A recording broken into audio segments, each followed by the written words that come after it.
7마리 까마귀. 글 그림 형제. 그림 마누엘 클라베로. 옮김 김영주. 옛날 옛적 어느 산골 마을에 농부 가족이 작은 오두막집에서 살았어요. 오두막집에서 살기는 몹시 힘들었어요. 여름이면 뜨겁게 내리쬐는 햇볕을 땀을 뻘뻘 흘리며 견뎌야 했어요. 아니면 며칠이고 주룩주룩 내리는 장맛비를 고스란히 맞아야 했지요. 겨울에는 우두둑 떨어지는 주먹만한 우박과 펑펑 쏟아지는 눈 때문에 오들오들 떨며 지냈어요. 농부에게는 7명의 아들이 있었어요. 7 형제는 하나같이 게으르고 어설프고 덜렁댔어요. 농부 아내는 늘 한숨을 쉬며 말했어요. 우리도 딸이 있으면 얼마나 좋을까. 몇 년 후 다행히 소원이 이루어져서 예쁜 여자아이가 태어났어요. 내가 먼저 안아볼 거야. 7 형제는 또 티격태격 다투었어요. 농부는 그런 아들들이 영 믿음직스럽지 못했어요. 아기 목욕시키게 물을 떠오너라. 농부는 한 아들에게 나무 물통을 건네주었어요. 하지만 나머지 6명의 형제도 함께 냇가로 뛰어갔어요. 7 형제는 집을 나서자마자 또 티격태격 싸우기 시작했어요. 내가 물통을 들고 갈게. 안 돼. 아버지가 나한테 시켰단 말이야. 그럼 내가 들고 갈래. 나무 물통은 이 손에서 저 손으로 공처럼 퉁퉁 튕겨 다녔어요. 하늘로 붕 날아갔다가 땅으로 툭 떨어지기도 했어요. 형제들은 서로 물통을 차지하려고 옥신각신했어요. 그때였어요. 어부지끈. 나무 물통이 누군가의 손에서 떨어져 산산조각이 나고 말았어요. 너 때문이야. 네가 잘못한 거야. 형제들은 서로 자기 잘못이 아니라고 바득바득 우겼어요. 그나저나 이제 어쩌지? 7 형제들은 몹시 걱정이 되었어요. 아들들이 물을 기르러 간 사이 농부는 아기를 품에 안고 집안을 이리저리 서성거렸어요. 왜 이렇게 안 오는 거야? 어서 목욕시켜야 하는데. 냇가에서 물놀이라도 하나 봐요. 곧 오겠죠. 아내가 형제들 편을 들며 쳐줘야 하는 농부를 달랬어요. 이 말썽꾸러기들. 결국 농부는 씩씩대며 7 형제를 찾으러 집을 나섰어요. 농부는 냇가로 가는 길 여기저기에 흩어져 있는 물통 조각을 발견했어요. 형제들은 풀이 죽어 길가에 앉아 있었어요. 맙소사. 농부는 화가 머리 끝까지 나서 참을 수가 없었어요. 이 못된 녀석들 모두 까마귀나 되어버려라. 농부의 말이 끝나자마자 머리 위에서 푸드덕 날개치는 소리가 났어요. 농부가 하늘을 올려다보니 수처럼 새까만 까마귀들이 훨훨 날아가고 있었어요. 1마리, 2마리, 3마리, 4마리. 이런. 농부는 털썩 그 자리에 주저앉고 말았어요. 그런데 이상하게도 저 만치에서 웬 시커먼 그림자가 휙 지나쳐가는 것이 보였어요. 낄낄낄 웃는 소리도 언뜻 들렸지요. 집안이 쥐죽은 듯이 조용했어요. 농부 아내는 너무 슬퍼서 말조차 하지 못했어요. 말썽꾸러기의 아들들이었지만 정말 까마귀가 되었으면 하고 바랐던 것은 아니었지요. 농부는 가슴을 치며 후회했어요. 하지만 다시 되돌릴 수는 없었어요. 이따금 지붕 위에서 새들이 굿을 피우며 바닥바닥 날아가는 소리가 들렸어요. 집 안에서 아들들이 깔깔거리며 웃는 소리도 들리는 것 같았어요. 아기는 날이 갈수록 무럭무럭 자라 아름다운 소녀가 되었어요. 오빠들은 나 때문에 까마귀가 된 거야. 소녀는 마음이 아팠어요. 늘 하늘을 올려다보며 부탁했어요.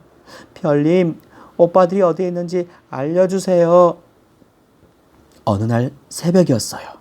소녀는 까깍 까마귀 소리를 들은 것 같았어요. 창문으로 얼굴을 빼꼼히 내밀었어요. 까마귀는 어디에도 없었어요. 반짝반짝 빛나는 별이 마치 무슨 말을 하려는 듯 조금씩 움직였어요. 소녀의 눈에서 쭈르르 눈물이 흘렀어요. 오빠들도 저 별을 보고 있을까? 그러자 오빠들이 보고 싶어서 참을 수가 없었어요. 그래, 내가 오빠들을 찾아야 돼. 다음날 아침 농부는 딸이 없어진 것을 알았어요. 농부 아내는 아들들이 없어진 뒤에도 딸이 있어서 조금은 슬픔을 달랠 수 있었어요. 그런데 딸마저 없어져 버렸어요. 농부 아내는 흐느껴 울었어요. 그때였어요. 장턱에 하얀 비둘기 한 마리가 툭 내려앉는 소리가 들렸어요. 비둘기는 파닥파닥 날개짓을 하더니 멀리 휙 사라지고 말았어요. 집을 나온 소녀는 별을 따라 걸었어요. 어느새 아침이 밝아왔어요. 소녀는 숲길을 타박타박 걷고 있었어요. 빽빽한 나무들이 햇살을 모두 가려서 꼭 깜깜한 밤처럼 어두웠어요. 가면 갈수록 길은 더 울퉁불퉁 험해졌어요. 어쩌지? 길을 잃은 것 같아. 소녀는 엉엉 울고 싶었어요. 하지만 도움을 청할 데도 없었죠. 그런데 갑자기 머리 위에서 파지닥 파지닥 날개짓 소리가 들렸어요. 또 나뭇가지 사이를 휙휙 날아다니는 하얀 털도 힐끗 보였어요.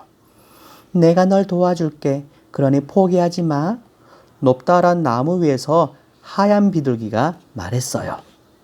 소녀가 집을 떠난 지 여러 날이 지났어요. 어느 날 새벽이었어요. 소녀는 반짝이는 별빛을 보았어요. 별은 그 어느 때보다 수평선에 훨씬 가까워 보였어요. 별빛을 따라 내려오자 온통 담으로 빙 둘러싸인 커다란 성이 보였어요. 성 둘레에는 강물이 출렁출렁 흐르고 있었어요. 커다란 성문 앞에 다리가 있었지만 위로 올려져 있었어요. 아무도 건널 생각을 하지 말라는 것 같았지요. 그때였어요. 하얀 비둘기가 소녀의 어깨 위에 살포시 내려앉았어요. 그리고 소녀의 귀에 대고 속닥속닥 속삭였어요. 내가 데려다 줄게. 소녀는 어느새 강 위를 훨훨 날고 있었어요. 성난 물결이 이따금씩 소녀를 찰싹찰싹 때렸어요. 물거품이 뾰족한 갈고리가 되어 강물 속으로 끌어내리려는 듯 했어요. 괜찮아, 겁내지 마. 소녀는 용기를 냈어요. 소녀는 강을 건너 간신히 성에 도착했어요. 커다란 철문은 단단한 열쇠로 굳게 잠겨 있었어요. 소녀는 문고리에 대롱대롱 매달려 똑똑 문을 두드렸어요. 똑똑 소리는 메아리가 되어 철문을 울렸어요. 그러자 작고 부드러운 새하얀 깃털 하나가 하늘에서 빙그르르 돌며 내려왔어요. 깃털은 소녀의 머리에 툭 내려앉았어요. 깃털을 잡아. 그게 열쇠야. 비둘기가 말했어요. 이걸로 커다란 쇠문을 열란 말이야? 소녀는 고개를 갸우뚱했어요. 비둘기는 소녀의 걱정을 아는 듯 조용히 말했어요. 열 수 있어. 가장 작은 것이 가장 큰 것을 이기는 법이거든. 가장 부드러운 것이 가장 단단한 것을 이길 수 있지. 소녀는 깃털을 열쇠 구멍에 살그머니 넣었어요. 그러자 성문이 철커덩 열렸어요. 소녀가 안으로 쑥 들어가자마자 문은 다시 철컥 닫히고 말았어요.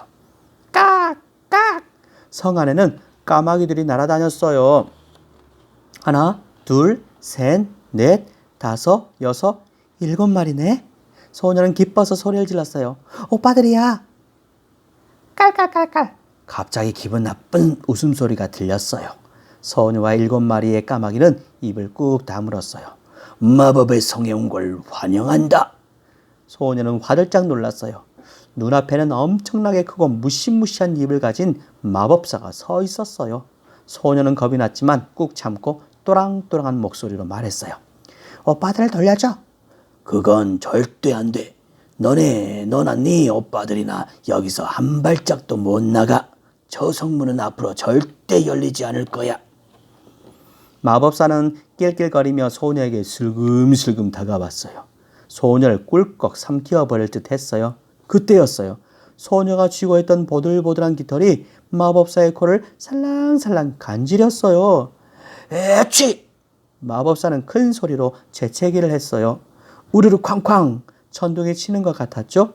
재채기 소리 때문에 문고리가 나뭇잎처럼 후두둑 떨어졌어요. 어느새 까마귀들은 사람으로 변해 있었어요. 소녀와 7 형제는 하늘로 두둥실 떠올랐어요. 성 밖으로 나오자 하얀 비둘기가 소녀와 7 형제를 집으로 데려다 주었어요. 드디어 돌아왔구나. 농부 아내는 기쁨과 안도의 눈물을 주르르 흘렸어요. 그 뒤에도 7 형제는 여전히 말썽꾸러기였어요. 하지만 소녀에게만은 다정한 오빠들이었어요. 소녀는 여전히 새벽녘 별빛을 좋아했어요.